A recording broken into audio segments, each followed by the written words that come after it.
Governor గారి ప్రసంగం నిన్నంతా ఆశాంతం విన్నాం. ఆ తర్వాత ఈ పుస్తకాలు తీసుకుపోయి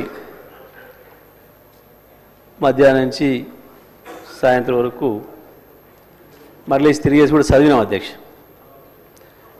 తెలుగులో కొంత ఎందుకో కొంచెం ట్రాన్స్లేషన్ మక్కి కనబడ్డది. సరే ఇంగ్లీష్లో కూడా చూద్దామని అది కూడా చూసిన అధ్యక్ష. ఈ మధ్యకాలంలో ఏఐ గురించి వెళ్ళి ఎక్కువ మాట్లాడుతున్నారు. సరే ఆ ఏఐ ఏం చేస్తుంది, ప్రపంచాన్ని మూస్తుందా తెస్తుందా తర్వాత విషయం, దాని మీద వేరు వేరు అభిప్రాయాలు ఉన్నాయి. కానీ ఇది కేవలం ఆ ఏఐ ద్వారా దాన్ని ఉపయోగించి తయారు చేసిన ప్రసంగంలాగా కనపడ్డది. ఏదో చాట్ జీపీటీ అని చెప్పి దాన్ని వాడి మనకేం కావాలో చెప్తే అదే తయారు చేస్తుంది అని చెప్పి మనం ఏదైతే వింటున్నామో బహుశా దాన్ని వాడి తయారు చేసేదేమో అని చెప్పి అనిపించింది అధ్యక్ష. ఒకరిద్దరు మిత్రులతో ప్రస్తావిస్తే కూడా వాళ్ళు కూడా అదే అనుమానం వ్యక్తం చేశారు. వాస్తవానికి అధ్యక్ష, ఒక రాష్ట్ర ప్రభుత్వం బడ్జెట్ ప్రవేశపెట్టే ముందు ఉభయ సభల్ని ఉద్దేశించి గవర్నర్ గారు చేసే ప్రసంగం ఏదైతే ఉందో ఆ ప్రసంగం ఎంత గొప్పగా ఉండాలి, ఎంత వాస్తవాలతో కూడుకొని ఉండాలి, రేపు బడ్జెట్ ఏ రకంగా ఉండబోతుందనే దానికి ఒక ఇండికేషన్గా ఉండే ఆ ప్రసంగం ఎంత ఆర్ద్రతతోనే ఉండాలి, ఎంత మనసు పెట్టి చేయాలి అధ్యక్ష. ప్రతి అక్షరం ప్రతి పదం వాడేటప్పుడు అందులో కొన్ని వాక్యాలే అర్థం కాని పరిస్థితి, తెలుగులో వాక్య ప్రారంభానికి చివరికి ముగింపుకి సంబంధం లేని పరిస్థితి. ఆశ్చర్యంగా అనిపించింది అధ్యక్ష. సరే వాస్తవాలను ఉన్నాయేమని వెతికి చూసినాం, ఎక్కడ ఒక్క వాక్యం కనపడలేదు. నిజంగా ఎంత డ్రైగా ఉంది అంటే, ఎంత విజన్ లేకుండా, ఓ బాధ్యత లేకుండా గడిచిన సంవత్సర కాలంలో జరిగింది ఏంది, వాస్తవం ఏంది, భవిష్యత్తు ఏంది, ఏమన్నా ఒక అక్షరం కనపడుతుందేమని చూస్తే ఎక్కడ అక్షరం లేదు అధ్యక్ష. వాస్తవానికి మనసు పెట్టి చేయాల్సిన పని. పాపం ఆ మనసు కవి ఆత్రేయ అని ఉండేది అధ్యక్ష. ఆయన కనుక ఉండుంటే ఇది చూస్తే పాపం ఆత్మహత్య చేసుకునేవాడు. ఇంత మనసు లేకుండా పనిచేస్తాయి ఆ ప్రభుత్వాలు, మనుషులు ఇంత దరిద్రంగా ఉంటుందా అని. ఆ రకంగా ఉంది అధ్యక్ష. ఇది అధ్యక్ష స్పీకర్ గారు చూసుకుంటారు విషయం. ఎందుకంటే ఎందుకంత భయపడతారు ఆగరాదిరి. గంట 10 నిమిషాలు మీరు మాట్లాడితే ఒక అక్షరం ఎక్కడి నుంచి ఎవరు మాట్లాడలే. అగమాగం కాకుండా మొదలే కాకపోయా, ఎందుకు ఆగమవుతారు అప్పుడే? అయ్యో మొదలే కాకపోయా, ఊరే ఇంకా ఉంది కదా అధ్యక్ష. ఒక గవర్నర్ గారి గురించి మేము విన్నాం. సరే పార్టీ ఏదున్నా ఎట్లా ఉన్నా గతంలో వారిది ఒక మంచి మనిషి అని, ఒక ఇంటిగ్రిటీ ఉన్న వ్యక్తి అని, గొప్ప చదువుకున్న వ్యక్తి అని. కానీ పాపం వారితోని 36 నిమిషాల్లోనే 360 అవాస్తవాల్ని మాట్లాడొచ్చారు. 36 నిమిషాల్లోనే 36 15 నెలల వాళ్ళ ఫలితనాన్ని 15 నెలల్లో వాళ్ళు చేసిన పనికి 36 నిమిషాల్లో 36 360 అబద్ధాలు, అవాస్తవాలు. నిజంగా కూడా పాపం గవర్నర్ గారు మనసు ఎంత గింజుకుందో వాళ్ళు చదవటానికి. ఇంగ్లీష్లో అర్థమై ఉంటుంది, ఇంగ్లీష్లో అర్థమై ఉంటుంది అధ్యక్ష. నాకు తెలిసి మనస్ఫూర్తిగా చదవలేదు, గవర్నర్ గారు కూడా మనస్ఫూర్తిగా చదివి ఉండదు అధ్యక్ష. అది నాకు తెలిసి నాకు తెలిసి ఎట్టి బస్సులో గవర్నర్ గారి మనసుతో మాత్రం చదవలేదు అధ్యక్ష. పాపం చాలా మెకానికల్గా చదివి ఎప్పుడు వెళ్ళిపోవడం అన్నట్టునే పోయారు పాపం అధ్యక్ష.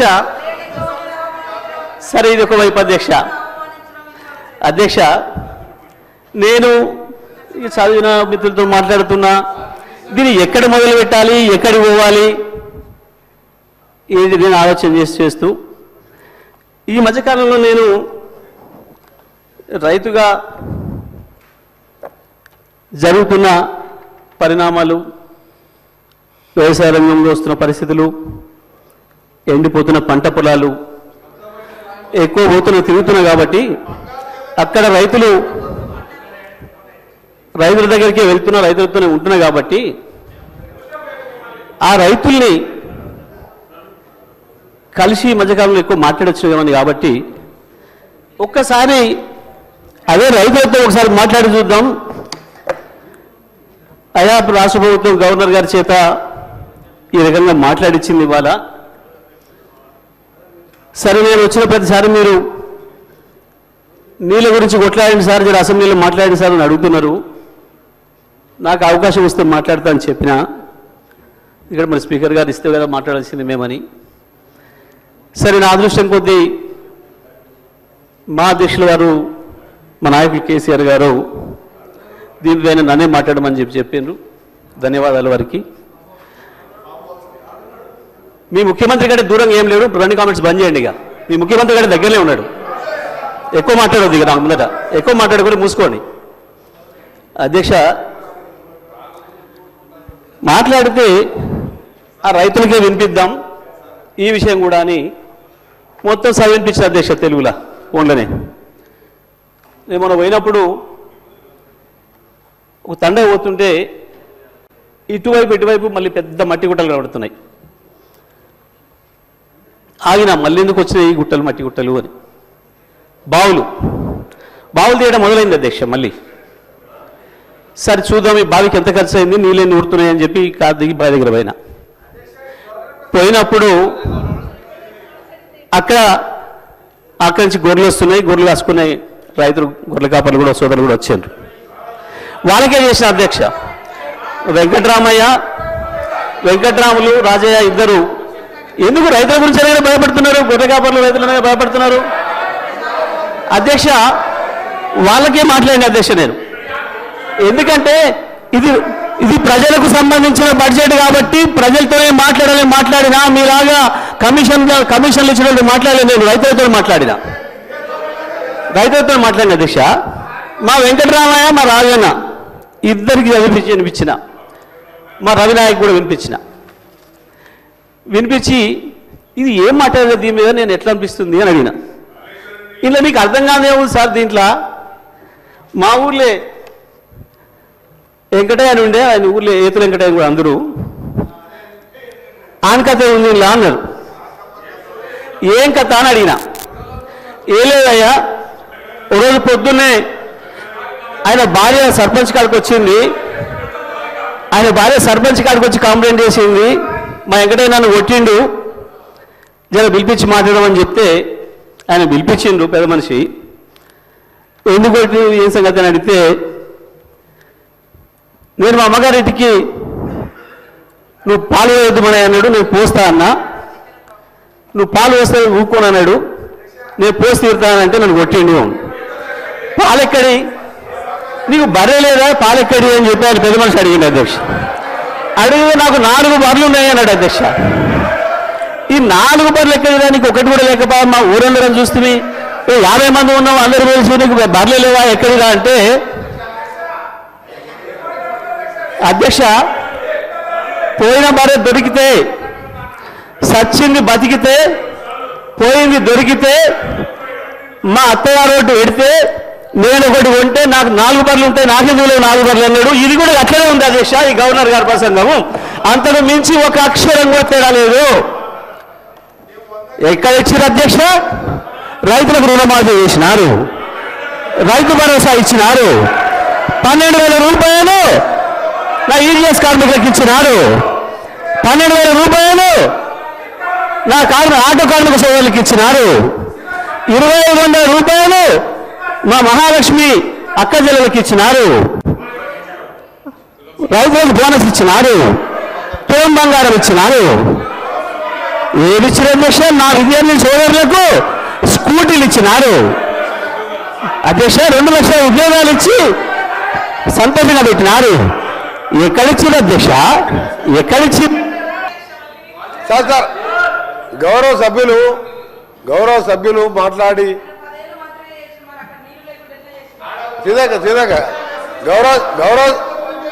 గౌరవ సభ్యులు వారు ఎన్నికల 2013 ఎన్నికల మేనిఫెస్టోలో కానీ మేనిఫెస్టో కంటే ముందు ఆయన పార్టీ పెట్టినప్పుడు కానీ ఒక అధికారానికి వచ్చేటప్పటికి ఒక 10 లక్షల సార్లు దళితుని ముఖ్యమంత్రి చేయకపోతే నా మెడ మీద తల ఉన్నది అన్నాడు. నువ్వు ఇంప్లిమెంట్ చేసినావా? ఆఖరి దళితుడికి 3 ఎకరాల భూమి ఇస్తా, బోరేస్తా, మోటార్ ఇస్తా, 1.5 ఎకరం ఉంటే 1.5 యాడ్ చేస్తా, ఆయన ధనవంతుని చేస్తాను. చేసినావా? చేయలే. మూడవది, ఒక దళితుడు ప్రతిపక్ష నాయకుడు ఉంటే సంతలో పశువుల్లాగా ఎమ్మెల్యేలు కొనుక్కొని ప్రతిపక్ష హోదా లేకుండా చేసి దళిత వ్యతిరేకంగా నిరూపించుకున్నావు. ఇకపోతే అధ్యక్ష, ఇంటికో ఉద్యోగం, డబుల్ బెడ్రూమ్, నీ బిడ్డలు తేలవనుకుంటారు. నీ చెప్పబట్టవా? 1,00,000 అబద్ధాలు ఆడి 2 సార్లు అధికారంలోకి వచ్చిన మీరు మేము చేసిన కార్యక్రమాలు 1,00,000 కోట్ల మంది ఇవాళ ఆర్టీసీలో ఉచితంగా మహిళలు ప్రయాణం చేస్తున్నారు. చూస్తలేవా? 50 లక్షల కుటుంబాలకు 200 యూనిట్ల వరకు ఉచితంగా ఈ రోజు కరెంట్ ఇస్తున్న మాట వాస్తవం కాదు. ఒక ఇంటికి 600-700 అంటే సంవత్సరానికి 7,000 రూపాయలు ఇలా మిగులుస్తున్నాం. ఇంకా చేసే కార్యక్రమాలు ఉన్నాయి. ఇప్పుడే మా సోదరుడు చెప్పినట్టు, శ్రీనివాస్ గారు చెప్పినట్టు 21 కోట్లు మన జిల్లాలో ఎన్ని వచ్చిన లెక్క వెళ్తే ఆ సభ్యునికి 2 లక్షల లోపు మీరు 1,00,000 అని చెప్పి 5 ఇన్స్టాల్మెంట్లో ఇస్తే 20,000 వడ్డీకి సరిపోయిన అధ్యక్ష. అంటే 15 నెలల్లో ఇన్ని చేసిన వాళ్ళం. మాకు ఇంకా 3-4 సంవత్సరాల సమయం ఉన్నది. ఇవన్నీ చేసి చూపిస్తాం. తొందర ఎందుకు పడతావు? అసలు నువ్వు దళిత ముఖ్యమంత్రి అని ఇన్ని లక్షల మంది దళితులు మోసం చేసి ఇలా బీసీ కులగణన చేస్తే కేసీఆర్, కేటీఆర్, హరీష్ రావు పార్టిసిపేట్ చేయలే. అంటే మీకు ప్రజల మీద ప్రేమ లేదు. అధికారం కోసం తప్పుడు వాగ్దానాలు, 1,00,000 వాగ్దానాలు ఇచ్చును. నీవిచ్చిన వాగ్దానాలు సగం అయిపోయాయి. మిగిలినవి కూడా చేసి చూపిస్తాం. తొందర పడకు. నువ్వు పోయి రైతుల దగ్గర కాదు, రైతుల కోసం ఎవరేం చేసిండు, నారాయణ డ్యామ్ ఎవరు కట్టిండు, శ్రీరామ్ సాగర్ ఎవరు కట్టిండు, శ్రీశైలం ఎవరు కట్టిండు, ఎస్ఎల్బిసి నుంచి ఎవరు కట్టిండు, కల్వకుర్తి ఎవరు కట్టిండు, నెట్టెంబాడు, ఇవన్నీ చెప్పాలని చాలా ఉన్నాయి. గవర్నర్ ప్రసంగం మాట్లాడితే మంచిదని గౌరవ సభ్యునికి సలహా ఇస్తున్నా. మీరు చెప్పాలంటే చాలా ఉన్నది.